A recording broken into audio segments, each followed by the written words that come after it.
Olá, gente.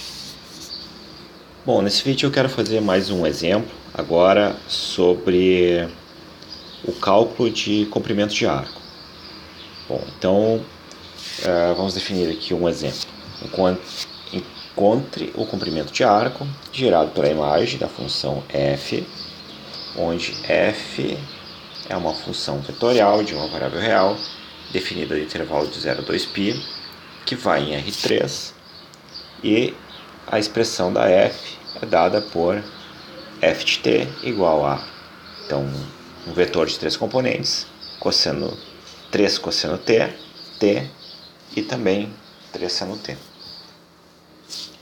Bom, para a gente calcular o comprimento de arco da imagem dessa função, o que a gente tem que fazer? A gente tem que simplesmente aplicar esta fórmula aqui, certo? Essa fórmula ela decorre daquela sucessão de comprimento, de aproximações de comprimentos de arcos, né, que a gente fez durante a aula. Bom, então a gente chegou nessa fórmula, né, e a única coisa que a gente tem que fazer é aplicar essa fórmula para determinar o comprimento de arco. Então a gente vai calcular a integral de 0 a 2π, que são os extremos do nosso domínio, então a integral da norma ou módulo da função f' de t dt. Bom, então abrindo essa integral, nós vamos ter a integral de 0 a 2π.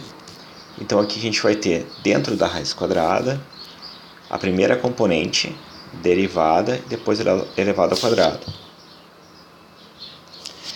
Aí depois a gente vai ter mais a segunda componente derivada e elevado ao quadrado. Aí depois mais a terceira componente derivada e elevado ao quadrado. Então, desta expressão para esta, a única coisa que mudou foi que eu apliquei então as derivadas. Agora, deste termo para este termo, eu elevei ao quadrado cada uma das componentes.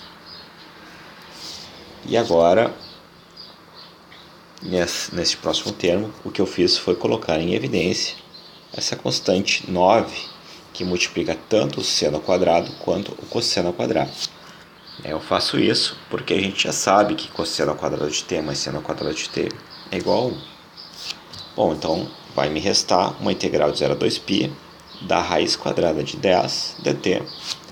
Resolvendo essa integral, então a gente vai ter que o L